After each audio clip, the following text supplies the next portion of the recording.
Winter Night 10 Scary Stories.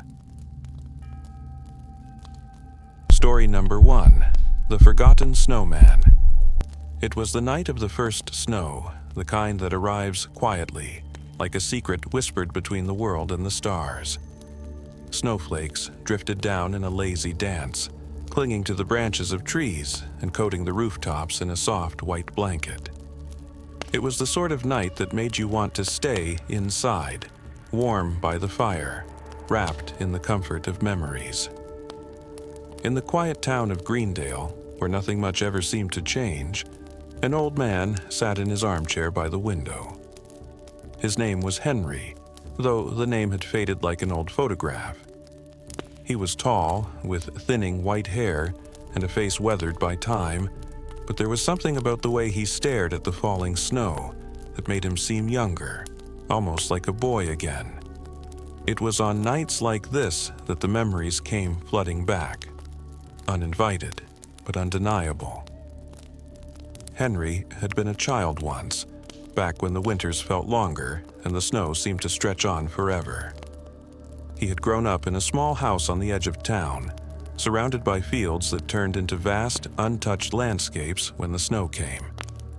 He remembered building snowmen with his friends, the kind of snowman that stood tall and proud in the yard, always waiting for the first snowball fight or the first sign of spring that would eventually send it crumbling to the ground. But there had been one snowman, one winter, that had never melted. It had been a strange year, one that Henry didn't quite understand.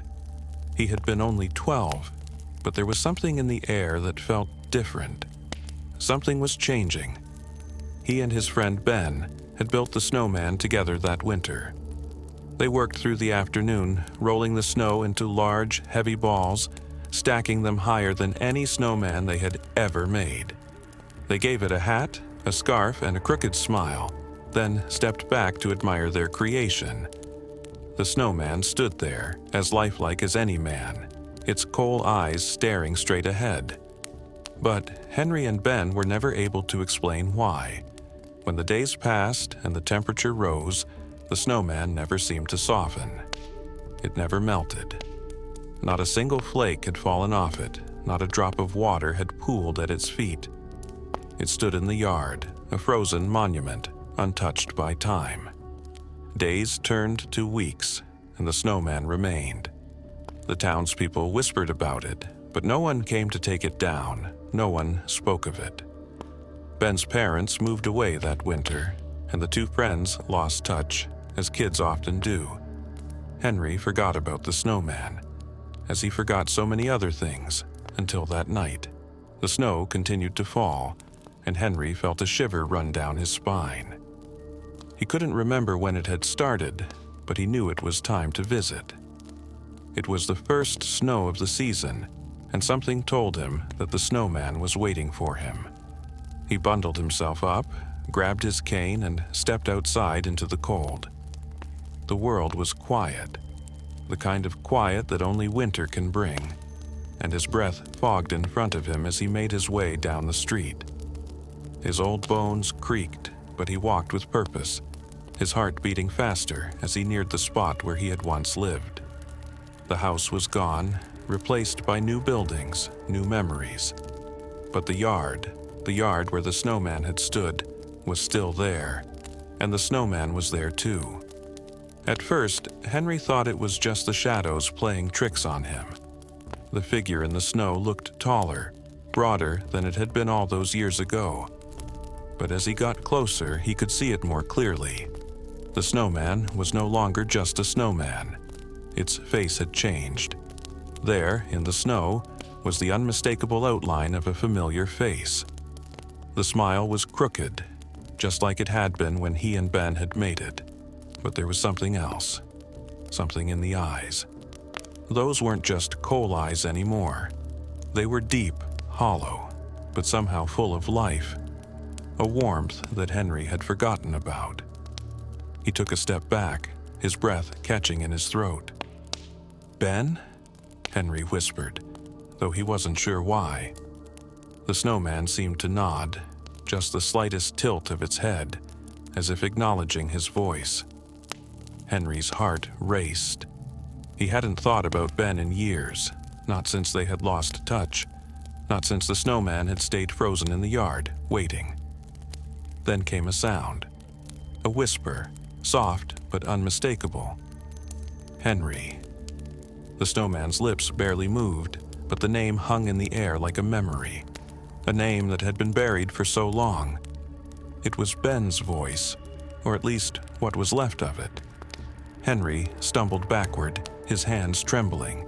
His cane hit the ground with a thud, but he couldn't take his eyes off the snowman. It was as if time had frozen in that very spot, as if the years had never passed. The snowman, or what had become of it, was waiting for him, waiting to remind him of something he had long forgotten. He turned and ran, his feet slipping on the icy ground, the snow falling harder, faster, as if trying to bury him. But even as he hurried back to the warmth of his house, he couldn't shake the feeling that the snowman was still watching him, still waiting. And somewhere, deep in the frozen landscape, a whisper echoed through the night. "Come back, Henry." The first snow would always be the first sign, and the snowman would never forget. Story number 2. The Bitter Chill. The first snow of winter came late that year, as it often did in the small town of Winter Hollow. The town was known for its long, harsh winters, where snow piled high and stayed longer than it had any right to. In Winter Hollow, the snow fell softly, steadily, almost like it was trying to make the world forget how cold it truly was. The Matthews family had moved into one of the older houses in the town, a large Victorian-style home on the edge of a forgotten street. They were newcomers, and in a town like Winter Hollow, that alone was enough to make the locals wary. The house had stood empty for years, its shutters peeling, the lawn overgrown with tall grass and frost. But the Matthews had arrived with bright eyes and hopeful hearts, not knowing the house they had chosen to call home held a history that no one cared to discuss. The father, Edward, was a quiet man, a writer of sorts. His wife, Caroline, was more practical, focused on the task of turning the house into a home. Their son, Liam, was the youngest at just 12 years old. He was the kind of boy who asked too many questions, the kind of boy who couldn't resist poking around where he shouldn't. It was on one of these quiet, bitterly cold afternoons that Liam discovered the attic. He had been playing with his toy soldiers in the hallway when his eyes fell upon a door at the end of the corridor. He had never noticed it before, and it seemed strange that no one had mentioned it. The door was old, with a tarnished brass handle, and the wood was warped from years of neglect. It led up to the attic, though he had always assumed it was locked. The family had no real use for the attic, and it hadn't been mentioned in any of their conversations. But something about it tugged at him. A curiosity, perhaps a feeling that there was something important hidden behind it. His parents were downstairs, busy with the chaos of settling in, and Liam saw his chance. He turned the handle. It was locked, just as he had suspected. He didn't know what possessed him, but he found a small hairpin in his pocket, one of his mother's, and, with a few minutes of fiddling, managed to unlock the door. It creaked open slowly, revealing a narrow staircase that led up into darkness. The smell of dust and something else, something old, something cold, rose from the attic. With a deep breath, Liam climbed the stairs, his footsteps muffled by the thick layer of dust. The attic was much larger than he had expected. Boxes were stacked high, some old furniture covered in sheets, and there were bits and pieces of what looked like forgotten memories scattered around. But something else caught his eye. At the far end of the room, near the window, stood a small, heavy door. It looked out of place, newer than the rest of the house, and the wood was smooth without a single mark. Liam couldn't resist. He walked toward it, his hands trembling as he reached for the handle. It was locked, too. But unlike the first door, this one was heavy and solid, as if it had been built to keep something inside. The same curiosity that had led him to the attic now drove him to find a way in. He searched through the attic, finding an old tool chest in the corner. Inside, there was a rusted key, buried under layers of dust and forgotten nails. With no idea why, he knew it would open the door. The key turned easily in the lock. The door creaked open with a sound that seemed too loud in the stillness. Beyond the door, the room was small and cold. The air was thick with the smell of something that hadn't been touched in years. As Liam stepped inside, his breath caught in his throat. He stumbled backward, his heart racing. In the center of the room stood a family, frozen in time. There were two adults, a man and a woman, both dressed in old-fashioned clothing. Their faces were pale, their eyes wide open in expressions of frozen terror. Their bodies, once living, were now statues, coated in layers of ice. And standing beside them was a young girl, no older than Liam, with blonde hair and a dress of pale blue. She, too, was frozen, her tiny hands stretched out as if she had been reaching for something. Someone. Liam's chest tightened. The room was colder than anything he had ever felt, a chill that seeped deep into his bones. He felt the urge to leave, to run out of the house and never return. But something kept him rooted to the spot, something pulling him closer to the frozen family. There was a bitter silence in the room, one that seemed to press in on him from all sides. And then, as if the house itself had been waiting for him to understand, a whisper filled the air. They never left. Liam spun around, his eyes wide. The voice had come from nowhere, from everywhere. He felt a chill run down his spine. He had no idea what it meant, but deep down, he knew. The family, the ones who had lived in the house before, had never truly left. Their spirits had been trapped in that cold room, sealed away for reasons that no one would ever explain.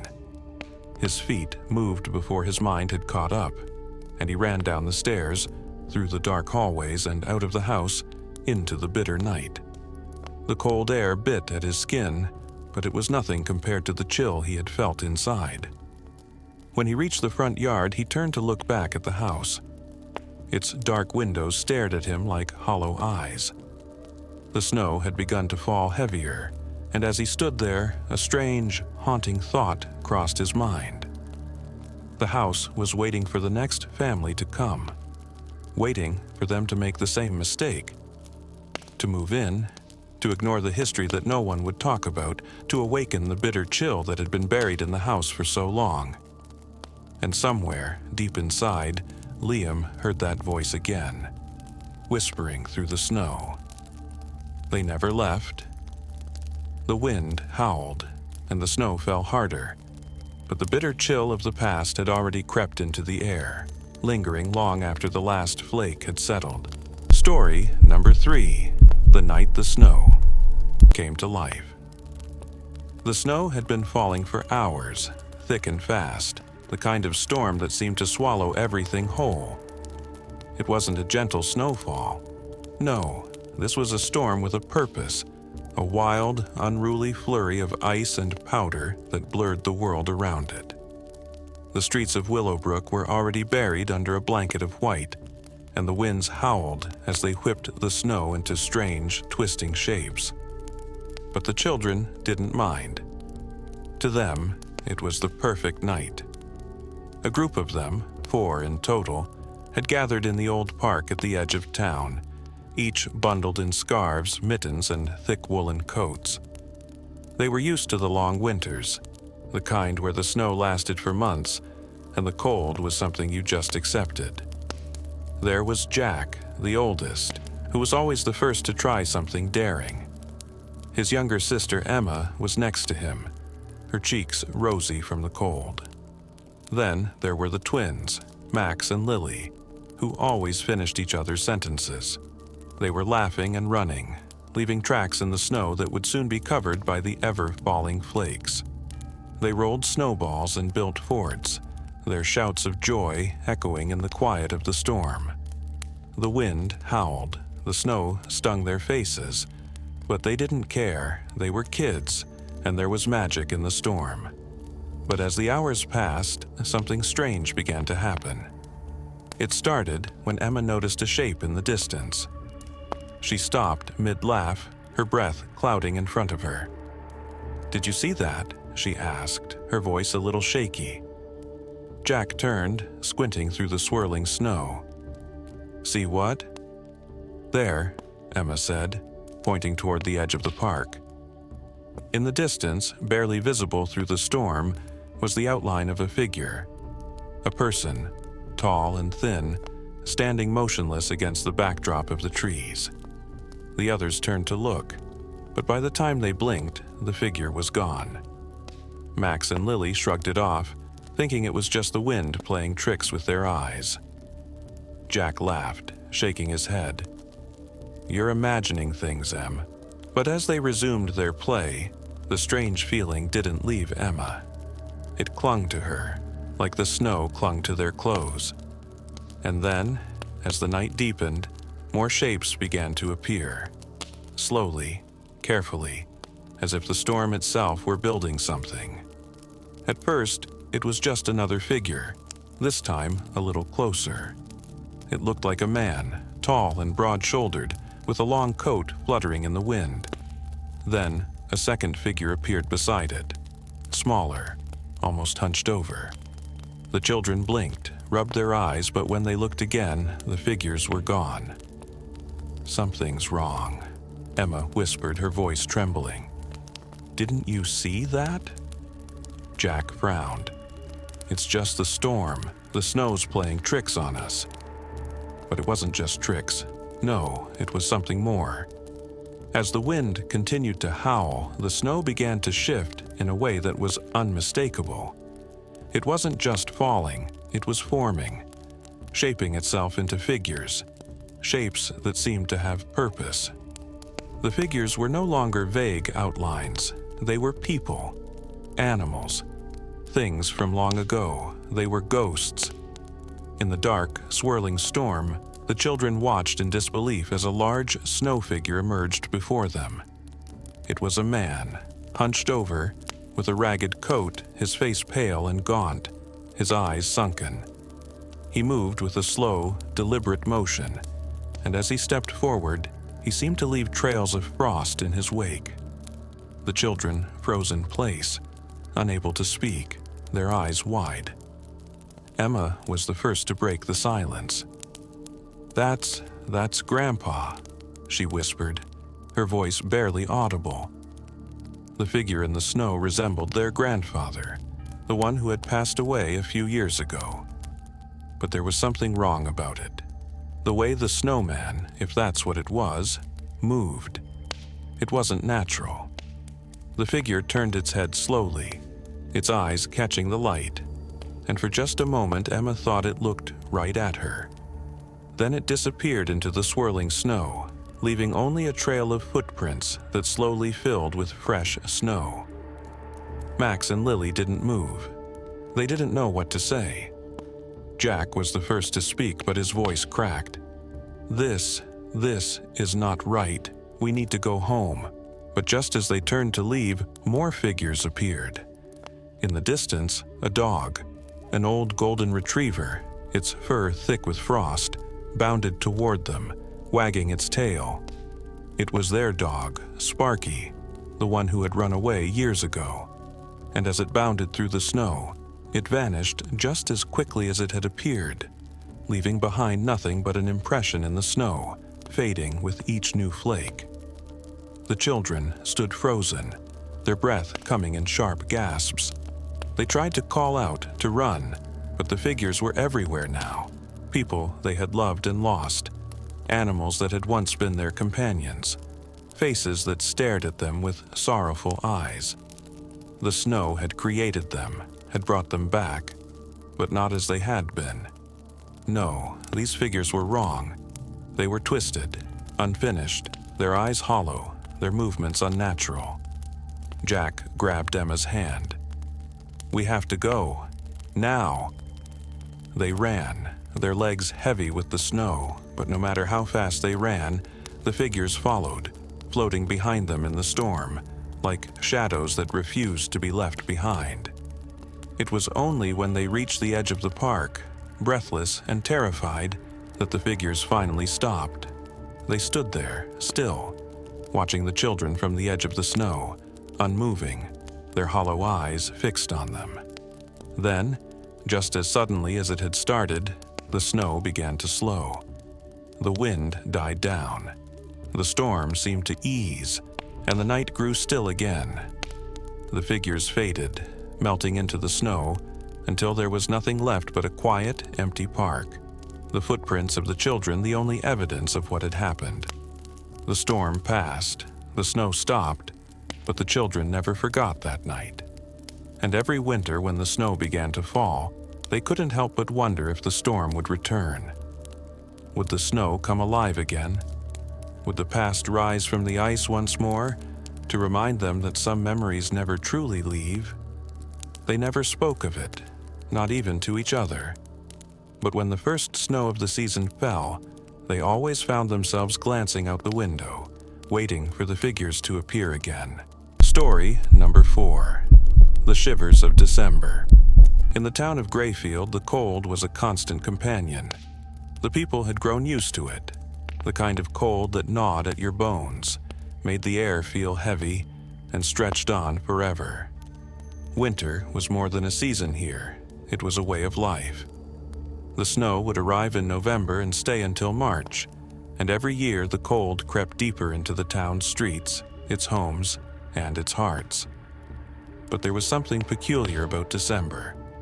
It wasn't just the snow that fell from the sky or the frost that clung to the trees. Every December, something strange happened. A thick, still frost began to form on the windows of every home. A frost that didn't melt when the fire was lit or the wind blew against it. It was always there, covering the panes in an intricate pattern that never moved, never shifted, no matter what the weather did. The frost clung to the glass like it had been frozen in time, unshakable, untouched by the passing of the hours. The townspeople had learned to ignore it. They had grown so used to it that they hardly even noticed it anymore, and when they did, they never spoke of it. The frost was just part of December, like the long nights or the ever-thickening snow. But for one man, it wasn't enough to simply accept it. Thomas Reed had lived in Grayfield all his life. He was a man who didn't believe in magic or superstition, a man of facts, of logic. But every year, as the frost began to settle on the windows, he felt an unsettling sense of something. Not quite wrong, but not quite right either. He would sit by his window each evening, watching the frost form its delicate patterns, the cold creeping in around him. And though he never said a word to anyone, he couldn't help but wonder, what was this frost? Why didn't it ever melt? One evening, as the wind howled outside and the snow piled up in thick drifts, Thomas decided to find out. He had no particular reason, no grand desire to uncover some supernatural secret, but the frost had become too constant, too unexplainable for him to ignore any longer. He put on his coat, his scarf, and his gloves, and stepped outside into the deepening night. The streets were empty, silent except for the howling wind. The houses stood like frozen sentinels, their windows covered in that same eerie frost.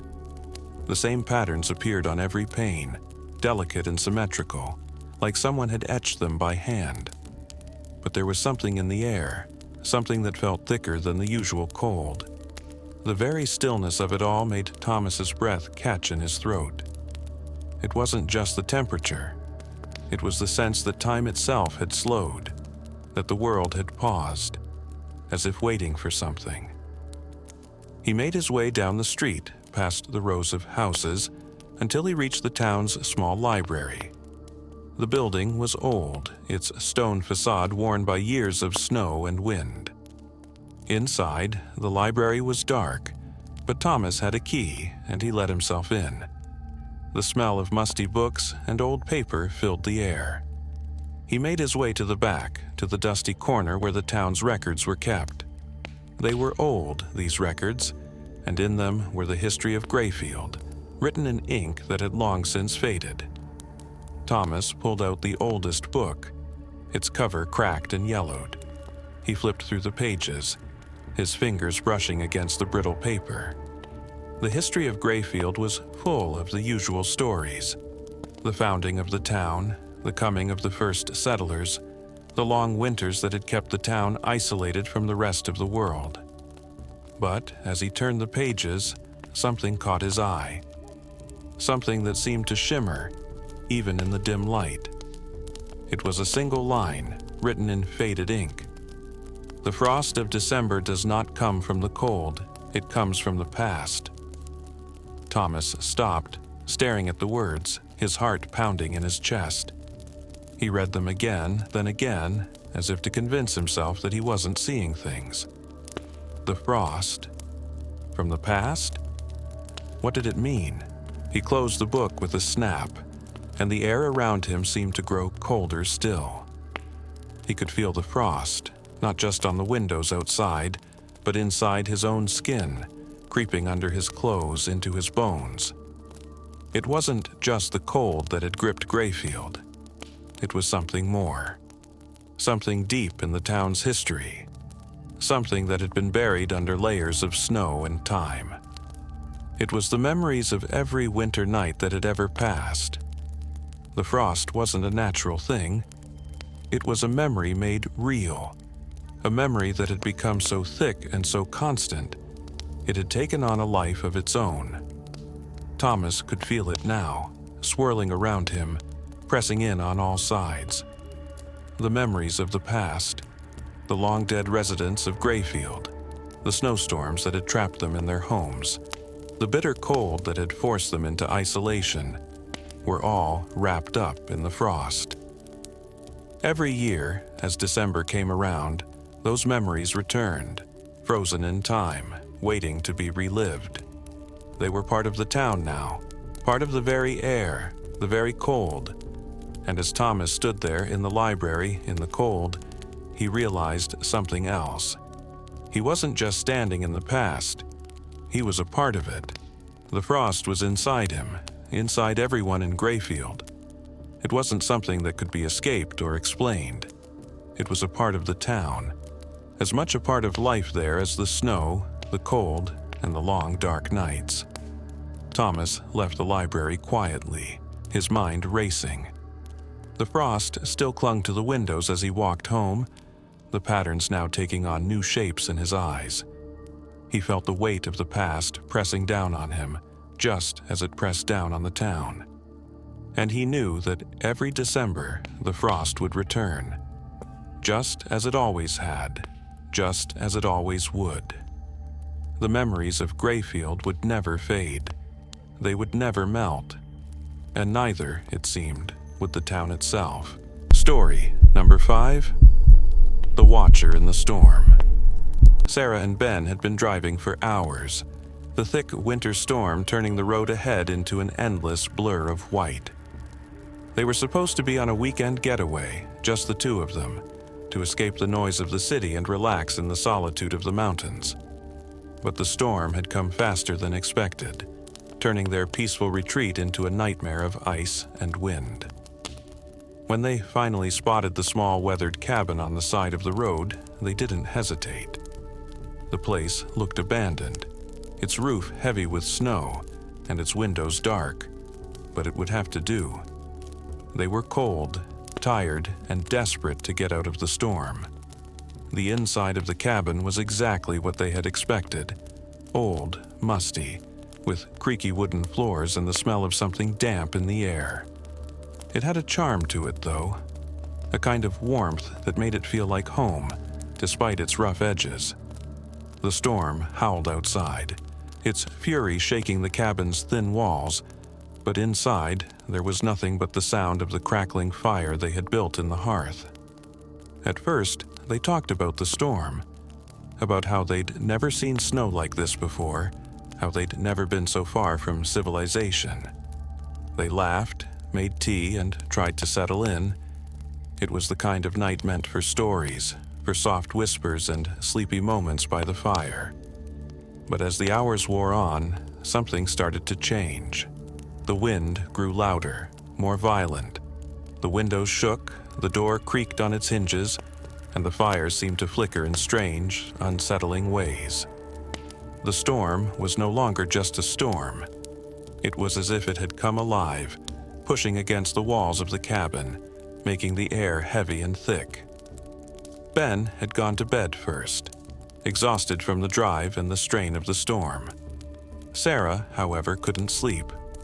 She sat in the armchair by the fire, staring into the flames, the flickering light casting long shadows across the room. She couldn't shake the feeling that something wasn't quite right. Then she heard it. At first, it was just a faint noise, something hard to make out. A thump? A scrape? She wasn't sure. But as she sat there listening, it became clearer. Someone was outside. She stood up, peering through the window, her breath fogging up the glass. The snow was still coming down in thick sheets, and the night was as dark as it had ever been. Then, just at the edge of the light from the cabin, she saw it. Someone standing there. A figure, dark against the white snow. At first, she thought it was Ben, maybe just walking outside for some fresh air. But no, Ben was asleep. She blinked, trying to clear the fog from the window, and the figure was gone. Heart racing, Sarah turned back toward the fire, forcing herself to calm down. It was just the storm, playing tricks on her. The wind howled outside, and the house creaked with the pressure of the cold. But when she turned back to the window, the figure was there again. This time, she could see its outline more clearly. A man, tall and still, standing just outside the cabin. His face was obscured by the heavy snow and the darkness, but there was something about the way he stood, motionless, that unsettled her. She called out to Ben, but her voice barely rose above the storm's roar. She glanced back at the window, and the figure was gone again. "Ben," she called softly, but he didn't respond. She tried to push the feeling down, to ignore it. It was just the storm playing with her mind. It had to be. But as the night dragged on, the storm grew fiercer, its sounds more sinister, as if it had turned from something natural into something alive, something hungry. Sarah sat by the fire, trying to ignore the gnawing feeling creeping up her spine. It wasn't just the storm anymore. She felt watched. She heard another noise, this time from inside the cabin. A soft scrape against the wood, like footsteps on the floor above. Ben had to be awake now, but when she called out to him, he still didn't answer. She rose from her chair, her legs stiff with fear, and made her way toward the stairs. The house seemed too quiet, too still. The wind screamed outside, the walls shuddering under its force, but inside there was nothing but the echo of her own heartbeat. She reached the bottom of the stairs, hesitated, then climbed slowly, each step creaking under her weight. When she reached the top, the room was empty. Ben was gone. Panic surged through her chest. "Ben?" she whispered again, her voice trembling. She turned toward the small window at the far end of the room, the one that faced the woods behind the cabin. The snow outside was a blur, and all she could hear was the deafening roar of the storm. And then she saw it. A shape standing in the snow, right outside the window. But this time, it was not just a figure. It was a shadow, tall and wide, and it stretched up to the sky, as if the storm itself had taken form. The face of the figure was pale, blank, like a mask, and its eyes, dark and endless, stared straight at her, watching her. The figure lifted its hand and slowly pointed toward the cabin. It wasn't just the storm. With a sudden jolt of terror, Sarah turned back to the empty room and bolted down the stairs. She had to get out, had to find Ben, had to get away from whatever was out there, from whatever had come alive in the storm. But when she reached the front door, it was already open, and outside, in the depths of the storm, stood Ben. His eyes wide, unblinking, his skin pale and frozen. He didn't move. Sarah took one step toward him, and then, without a sound, the door slammed shut, and the storm roared louder than ever. She never saw Ben again. The storm continued for days, as fierce as it had ever been, and when it finally passed, the cabin was left empty. The snow was still, untouched, and there was no trace of anyone who had been there. But the storm had not disappeared. It lingered, whispering in the wind, pressing against the walls, waiting for the next victim to take shelter in the cabin. The watcher in the storm was always watching, waiting for the storm to come alive once more. Story number 6. Echoes in the Snow. The snow had begun to fall heavily, blanketing the small town in a quiet stillness that seemed to slow time itself. It was the kind of evening that made the world feel smaller, more intimate, as if the earth had wrapped itself in a soft, white quilt to sleep through the night. For Charles, it was the kind of evening that always made him feel nostalgic. The kind of night that made him think of things he hadn't thought about in years. He had grown up in this town, in a little house on the edge, surrounded by fields and trees. It had been a good home, filled with the sounds of his mother's cooking, his father's laughter, and the occasional quiet whisper of the wind through the trees. But that was long ago. His parents had passed, the house had been sold, and the town had moved on. Yet tonight, on a whim, Charles found himself driving down the familiar streets, following the road he had walked so many times as a child. The houses had changed over the years. New families had moved in, and old ones had faded away, but the landscape was still the same. The old schoolhouse stood at the end of the street, its windows dark, and the road still wound its way through the snow-covered fields. He drove slowly, his headlights cutting through the thickening snow, until he reached the bend in the road where the house once stood. The house, his childhood home. He hadn't seen it in decades, but he knew it was there, somewhere beyond the thick line of trees. His curiosity had gotten the better of him, and without thinking, he parked the car at the edge of the road and stepped into the deep snow. The air was cold, sharp against his skin, and the world was eerily quiet. The only sounds were the crunch of his boots in the snow and the soft whisper of the wind. He walked slowly, his breath forming little clouds in front of him as he approached the familiar spot. When he reached the trees, he stopped. The house was gone. Instead of the little two-story home he remembered, there was only a crumbling foundation and the scattered remnants of what had once been a porch. The roof had caved in, the walls had fallen, and all that remained were the faintest traces of the past, barely visible under the heavy layer of snow. A sudden feeling of emptiness filled him, like an old wound that had never truly healed. Charles stood there for a moment, staring at the ruins. He felt as if the house had swallowed up his memories, taking them with it. He turned away, but then he heard it. Laughter. At first, he thought it was just the wind, but no, there it was again. A child's laughter, high and bright, as clear as if he were standing in the living room of that house, listening to his sister laugh while they played in front of the fireplace. He froze. The sound was too real, too familiar.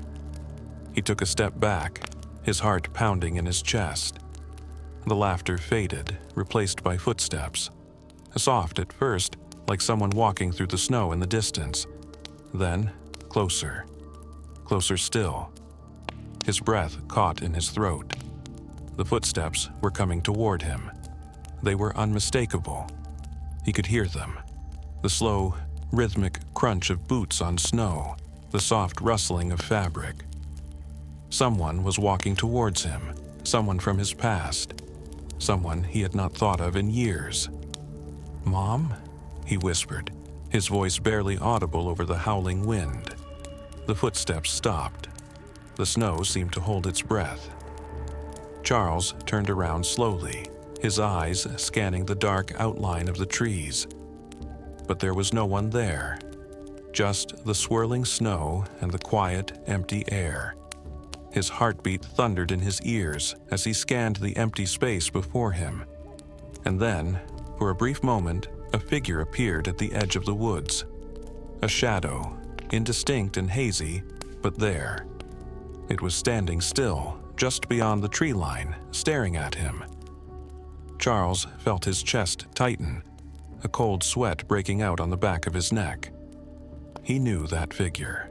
It was his mother. She stood there in the snow, her face obscured by the darkness, but he could feel it. Feel her presence as if she were standing next to him. The memories he had buried for so long rushed back in a flood. Her voice, her laugh, the warmth of her hand on his shoulder. But there was something wrong.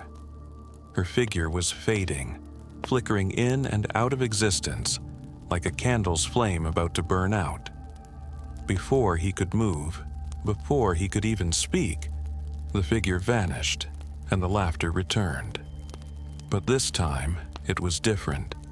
It was not his sister's joyful sound, but something twisted, distorted, like an echo of the past that had been corrupted by time. The laughter became a mournful wail, a cry of longing, a cry that chilled Charles to the bone. The wind picked up again, fierce and biting, and Charles turned and ran, his footsteps lost in the thickening snow.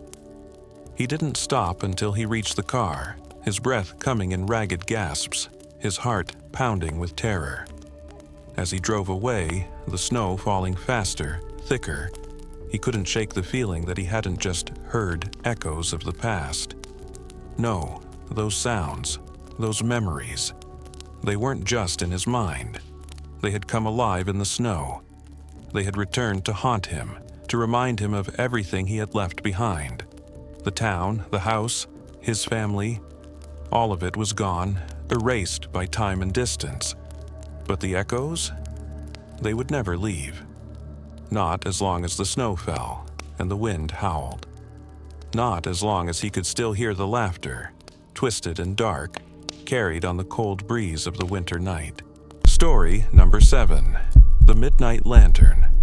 It was a quiet winter night, the kind where the world feels frozen in time, as if nothing could disturb the stillness. The moon hung high in the sky, casting pale light over the snow-covered forest, turning the trees into ghostly shapes, their branches heavy with frost. The snow crunched underfoot as Emily walked alone, wrapped tightly in her coat, her breath hanging in the air like fog. She had been out for hours, lost in thought, the world around her peaceful and silent. She liked walking in the woods at night. It gave her a sense of freedom, a feeling that she was part of something ancient and timeless. But tonight, the forest felt different. There was an odd stillness to the night, a quiet so deep it seemed to press in on her from all sides. As she walked deeper into the trees, her footsteps muffled by the thick blanket of snow, she saw it. A light flickered in the distance, soft and steady, like the glow of a lantern. She stopped, squinting through the dark, trying to make sense of what she was seeing. It didn't belong there. There were no houses around, no signs of life for miles. The light shimmered through the branches of the trees, beckoning her forward. Curious, she began walking toward it, her boots crunching in the snow as she moved deeper into the forest. The lantern's glow seemed to dance between the trees, never quite staying in one place, always just ahead of her. It pulled her closer, like an invisible hand guiding her through the dark woods. After what felt like hours, she finally reached the source of the light. Standing in front of her was an old stone well, its edges covered in layers of ice and frost. The lantern sat on the edge, its flame flickering weakly in the wind, casting long shadows on the snow. Emily blinked, unsure of how the well had appeared. She had walked these woods many times before, and there had never been a well here, never anything even close. It was as if it had materialized out of nowhere, its stone walls cold and weathered, the air around it thick with an unnatural chill. She stepped closer, drawn to the lantern. Her fingers brushed the handle, and the flame flickered brighter, casting a strange golden glow around the well. Emily felt a sudden shiver run down her spine, but she couldn't tear her eyes away. There was something about the well, something about the light, that pulled at her, as if it were calling her name. As her fingers wrapped around the lantern's handle, the ground beneath her feet trembled. The snow seemed to shift, and for a moment, Emily thought the earth itself was moving. She stepped back, startled, but before she could react, the well before her began to change. The stone walls of the well cracked open with a deep, hollow sound, and the air around her grew cold, so cold that her breath froze in front of her. A gust of wind howled through the trees, but it wasn't the kind of wind she was used to. It felt unnatural, almost like it was alive. The well opened wider, and what lay beyond was no longer the ground or the forest. It was an endless, icy void. A vast, frozen emptiness stretched out before her, and Emily felt herself drawn toward it. Her feet felt heavy, as if the ground beneath her was pulling her in. The lantern's light flickered wildly, casting strange, shifting shadows on the snow. And then, in the distance, she saw something. Figures, moving slowly, obscured by the darkness. They were tall and thin, their shapes distorted, as if they were part of the very darkness itself. A low, whispering sound filled the air, growing louder with every passing second. The figures grew clearer, and Emily saw their faces, or what should have been their faces, hollow, empty, eyes black and void of light. Her heart pounded in her chest. She tried to step back, but her feet wouldn't move. The wind howled again, louder now, pulling at her, as if the very air was reaching for her, trying to drag her into the void. She could feel it now, the cold, penetrating and suffocating. It wasn't just the cold of winter, it was something far worse, something that came from the very depths of the earth, from places forgotten by time. The figures were closer now, their long arms reaching out for her, their hollow eyes staring into hers, pleading with her to come closer. The air crackled with a strange energy, and Emily felt the ground beneath her begin to shift again, tilting, pulling, drawing her toward the well. "No," she whispered, struggling against the force that held her. She tried to move, but it was as if her body had become a part of the frozen earth, trapped by the pull of the well. Her fingers still clutched the lantern, its light flickering weakly in her hands. She could feel the warmth of the flame against her palm, but it was fading, burning out, leaving only the darkness. The shadows around her grew longer, their shapes more defined, and she realized with a horrible certainty that they were not just shadows. They were the ones who had come before her, the ones who had fallen into the well long ago. And now, they were waiting for her. With one final scream, she was pulled into the darkness, the well closing around her with a deafening roar. The lantern's flame flickered one last time before it, too, was swallowed by the icy void. And then, all was still. The forest stood silent again, the snow continuing to fall, untouched by the events that had just transpired.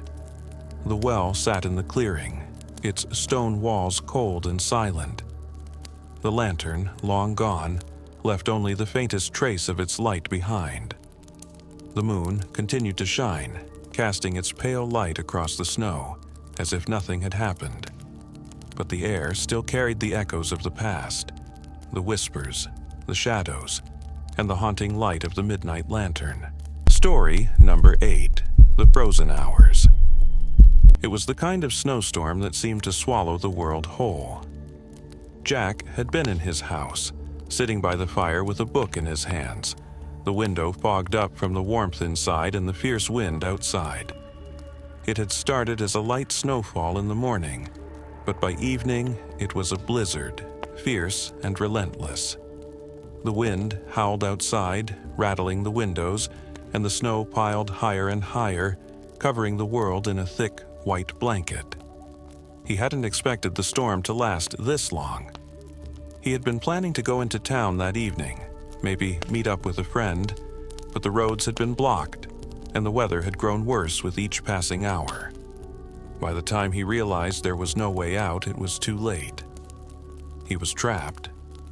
At first, he didn't mind. He had plenty of food, a good fire, and an old record player to keep him company. But as the night dragged on, something started to feel off. Jack had been glancing at the clock every so often, but at some point he began to notice something strange. The minute hand seemed to move slower than it should, dragging its way across the face of the clock with a heavy, deliberate tick. He told himself it was just the storm, just the way the snow made everything feel a little more stretched out. But as he sat there, staring at the clock, a strange feeling settled in his chest. It wasn't just the clock, it was everything. The room was getting colder, even with the fire blazing. The shadows on the walls stretched longer than they should, like they were growing. Not from the light, but from something deeper, something in the air. The ticking of the clock began to sound louder, more insistent, like it was pressing against his ears, echoing in the empty space around him.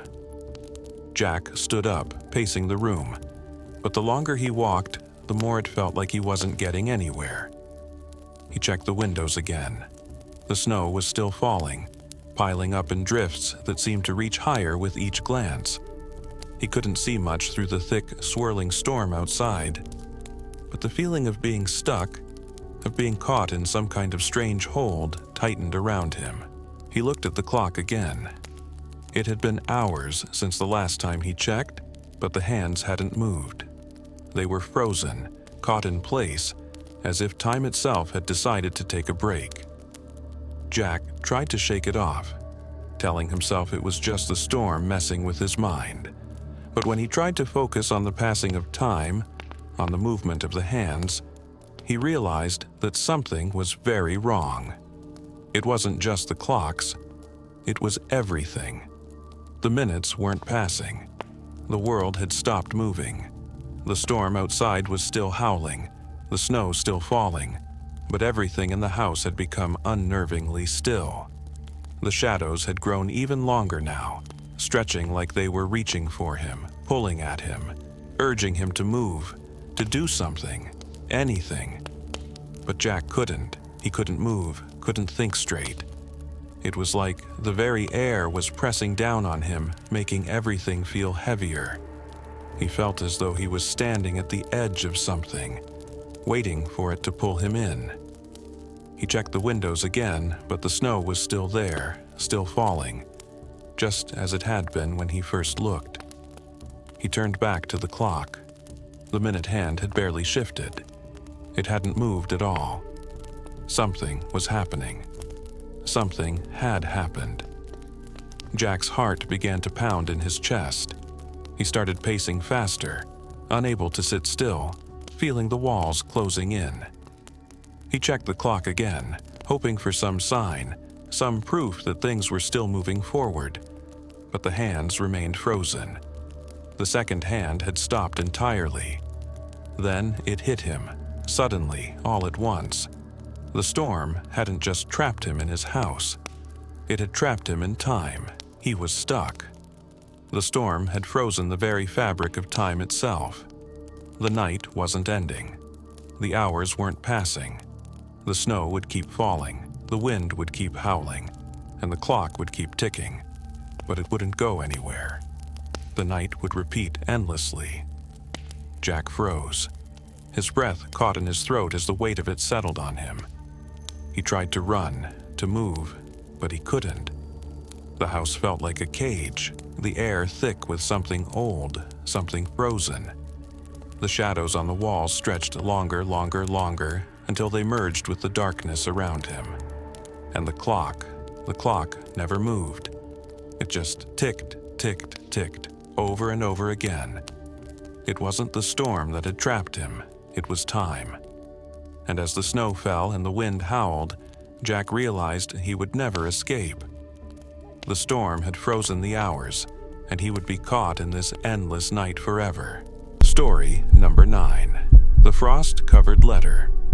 It was the kind of December evening where the world seemed to hold its breath. The snow had been falling steadily all day, covering the trees and rooftops in a thick layer of white. The air was cold, biting, and still, as if the earth had wrapped itself in a blanket to sleep through the night. Samuel Thompson, an old man now, sat by the fire in his modest home on the edge of town. His hands shook as he sifted through the pile of mail that had accumulated over the week. The years had slowed him, but he still held on to small routines, things that kept his mind sharp, even if his body had grown frail. Most of the letters were the usual bills, advertisements, and invitations to community events he never bothered to attend. But one letter stood out among the rest.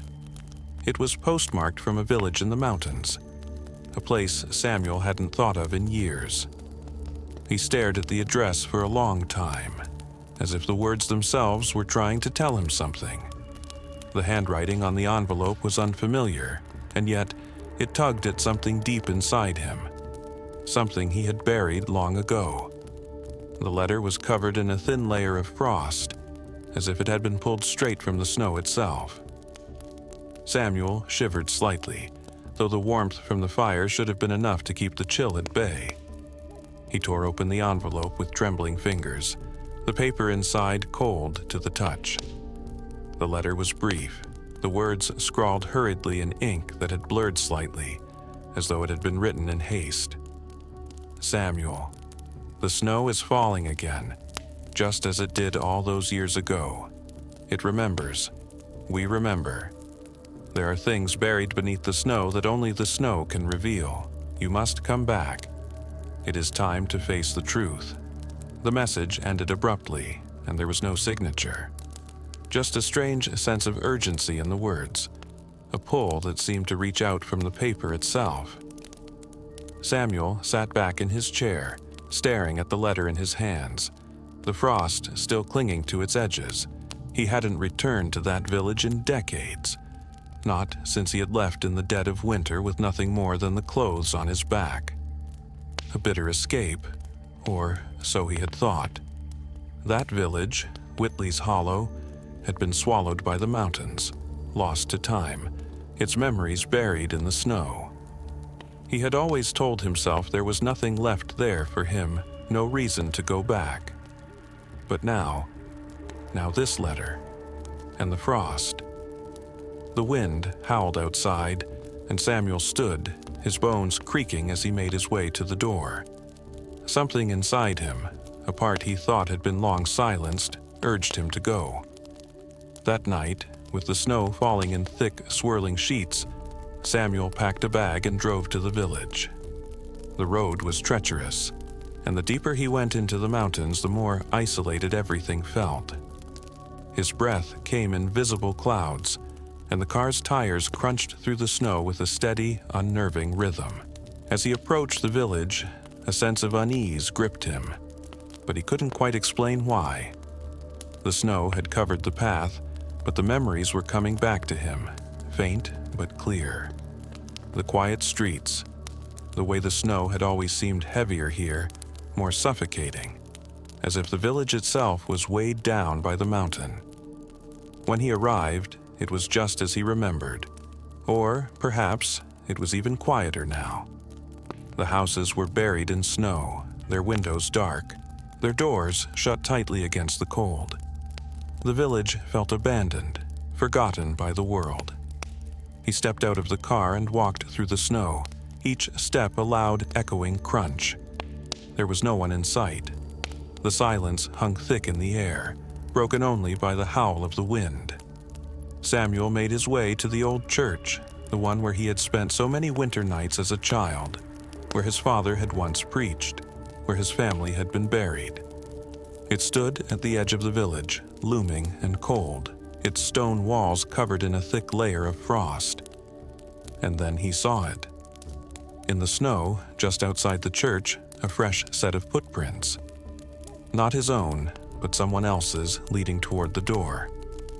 A strange compulsion pulled at him, and Samuel followed the tracks into the church.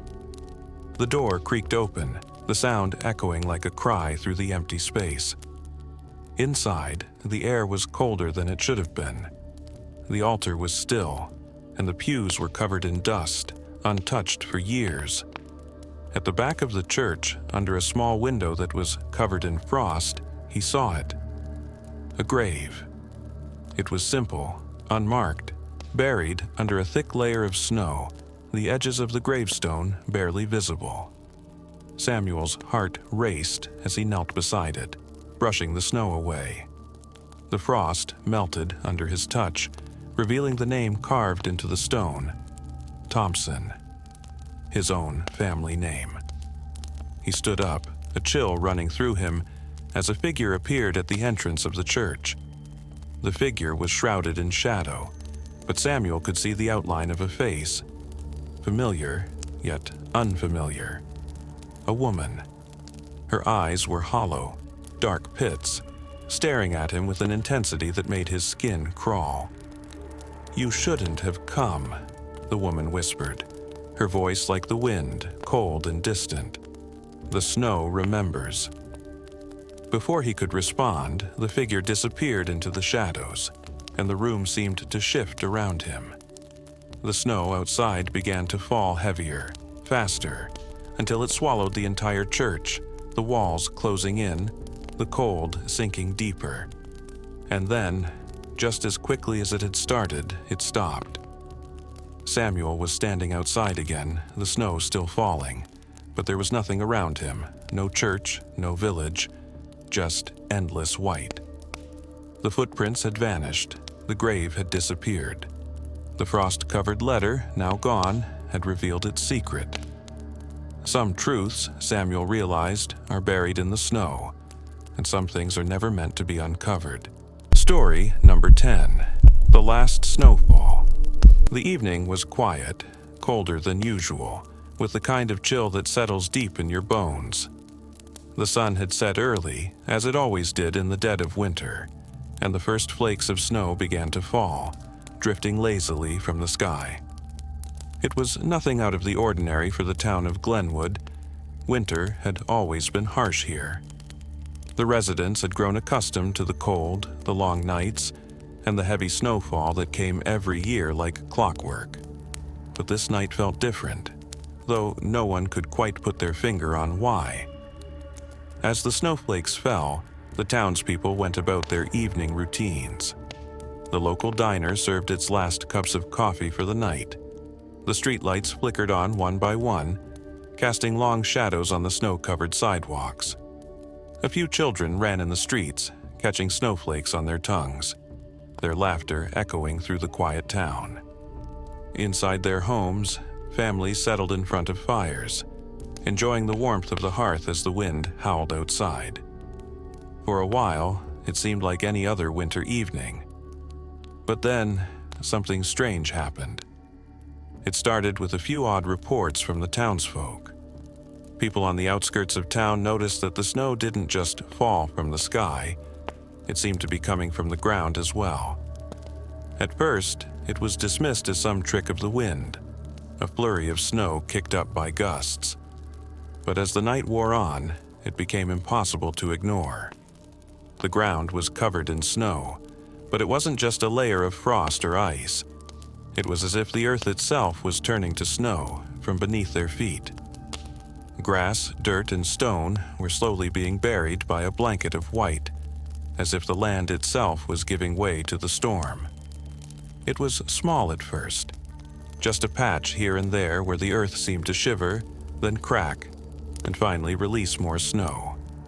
But it spread quickly, and before long the streets of Glenwood were buried not just by the snow falling from above, but by snow rising from below. Panic began to spread. People rushed to their windows, staring out into the growing storm. The earth was shaking, the ground groaning as if it was alive, as if it was rebelling against the town itself. The town square was already half covered, the cobblestone streets hidden beneath layers of snow that continued to rise. Buildings creaked and groaned under the weight, and the snow, thick and wet, began to seep into homes, forcing the townsfolk to barricade doors and windows. It wasn't just snow. It was the earth itself, reaching up, pulling everything into its cold, endless embrace. The streets turned into rivers of white, the ground rising beneath them, shifting and buckling with unnatural force. The snow continued to fall from the ground, the wind carrying flakes that didn't come from the sky but seemed to emerge from the very earth, swirling around like a storm inside the earth's belly. By the time midnight struck, Glenwood was no longer a town. It was a place caught in some unnatural freeze, a town buried under layers of snow rising up from the earth. No one knew how or why it had happened, only that they were trapped, surrounded by snow that showed no signs of stopping. The townspeople gathered in the local church, the only place that seemed somewhat safe, as the snow continued to rise. Some were huddled together, others pacing, nervously looking outside, trying to figure out what to do next. The snow had reached the doors of the church, and now the ground beneath their feet was rising as well. It was as though the earth itself had decided that Glenwood's time had come, that it was time to bury them in an eternal winter. "Is it the end?" someone whispered, voice shaking, fear gripping them. The question hung in the air, unanswered. Outside, the wind howled louder than ever, the earth still shifting and groaning. The people inside the church could hear the distant sound of the ground cracking, like the earth itself was being torn apart. And in the silence that followed, they realized it wasn't just a storm. They were caught in something far worse, something that could not be stopped. Hours passed, though no one could be sure how many. Time itself seemed to stretch and warp in the cold. As the snow continued to rise from the ground, the people of Glenwood understood what they were facing. An eternal winter, a never-ending snowstorm that had consumed their town, their homes, and their lives. The earth beneath them was no longer just earth.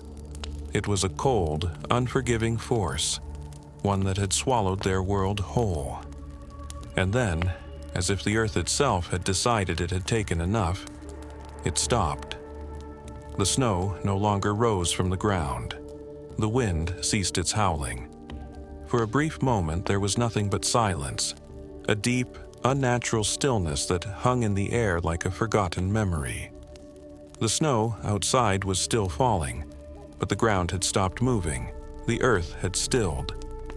But it was too late. The town of Glenwood was buried, its buildings, its people, its lives all swallowed by the endless white. The snow, falling from the sky and from the earth, had left nothing behind but a frozen, lifeless landscape. No one would ever know what had truly happened that night, what force had risen from the ground to claim the town. All that remained were the snowflakes, falling endlessly, as if the earth itself had decided that Glenwood's final snowfall would never end. And so, the eternal winter began.